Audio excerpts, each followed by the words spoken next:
Bonjour à tous et bienvenue dans cette nouvelle vidéo. Aujourd'hui, nous allons parler de l'un des pires envahisseurs de nos terrariums. Il est relativement fréquent et s'avère être un redoutable prédateur des micro-arthropodes nourriciers de nos petits insectivores. Quand on s'y intéresse de près, on s'étonne de son incroyable faculté de chasse qui fait de lui un ravageur extrêmement efficace. Dans nos terrariums, ses principales victimes sont les colomboles et les drosophiles. Ne vous éloignez pas trop car vous aurez le droit à une petite démonstration un peu plus loin dans cette vidéo. Ces prédateurs peuvent réduire à zéro le nombre de proies disponibles en seulement quelques minutes. Sans danger direct pour les grenouilles, ils deviennent rapidement préjudiciables pour nos animaux qui disposeront donc de moins de nourriture.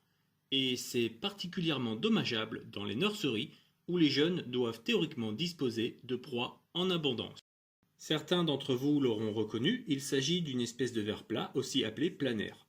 En ce qui concerne sa taxonomie précise, il se situe dans l'embranchement des platelmintes, dans la classe des Rhabditophora, caractérisée par la présence de rhabdites, qui sont des sortes de cellules épidermiques en forme de bâtonnet, spécialisées dans la sécrétion de mucus et facilitant la capture des proies.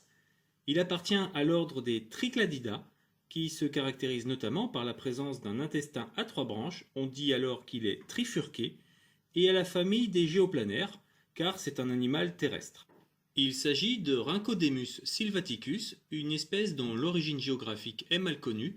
Étant présent à la fois en Europe et en Amérique du Nord, il aurait pu coloniser l'un des deux continents en étant transporté avec le substrat lors d'échanges commerciaux de végétaux. Rhynchodemus sylvaticus est une espèce plutôt nocturne. Elle vit dans les premiers centimètres d'un sol humide ou sous des feuilles mortes à l'abri de la lumière, mais n'hésitera pas à sortir du sol sitôt stimulé par l'introduction de proies dans le bac. Les adultes peuvent mesurer jusqu'à 2 cm. Ils ont une face dorsale avec 2 rayures parallèles brunes, une paire d'yeux et une tête effilée. La face ventrale est plus pâle. Leur bouche et leur pharynx se situent au centre de leur corps, du côté ventral. Ils se déplacent en rampant, la tête relevée, oscillant de droite à gauche à la recherche de nouvelles victimes. Nous arrivons au moment important de cette vidéo avec des images spectaculaires de prédation. Lorsqu'une proie est repérée, l'attaque est fulgurante. La proie est immédiatement capturée entre les deux bords ventraux et elle reste retenue par un mucus très collant. On peut voir ici qu'elle semble instantanément paralysée, suggérant la présence d'un poison cutané. La proie est rapidement dirigée vers le pharynx par une succession de mouvements ventraux avant d'être avalée et digérée. Un seul planaire est capable de cibler jusqu'à une douzaine de proies en quelques minutes. Les proies en excès resteront collées sur sa peau le temps de les engloutir. C'est un véritable carnage.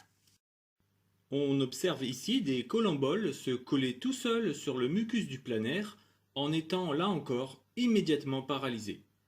Le prédateur n'a plus qu'à se servir simplement sur son dos. Pour se déplacer plus rapidement, ils ont également la faculté étonnante de descendre de leur support sur quelques centimètres en se faisant porter par un filament de mucus, un peu à la manière d'une araignée qui descend le long de sa soie. En ce qui concerne sa prolifération, d'après mes observations, il peut multiplier sa population par 5 environ tous les mois, dans des conditions de bonne humidité et à une température située entre 20 et 26 degrés Celsius. Les œufs consistent en des sortes d'oothèques brunes très foncées. Comme vu ici, ce sont des billes parfaites d'environ 1,5 mm de diamètre. De chacune de ces billes sort en quelques jours 4 jeunes planaires qui sont la copie conforme d'un adulte mais en modèle réduit d'environ 2 mm. Bien nourris, ils grandissent rapidement en quelques semaines. Il existe peu de moyens pour s'en débarrasser totalement, mais on peut très fortement limiter leur population en détrempant le substrat ou au contraire en l'asséchant. Malgré cela, dès que des conditions de vie optimales sont réunies, leur prolifération reprend. Le plus simple reste d'éviter de contaminer les terrariums en vérifiant et en nettoyant consciencieusement chaque élément que l'on y place, et particulièrement les plantes, mais c'est vrai que ce n'est pas toujours si facile et une erreur est vite arrivée. Voilà, la petite présentation de ce monstre ravageur mais passionnant est terminée. J'espère que vous aurez apprécié ces images et je vous dis à bientôt pour de nouvelles découvertes. Ciao!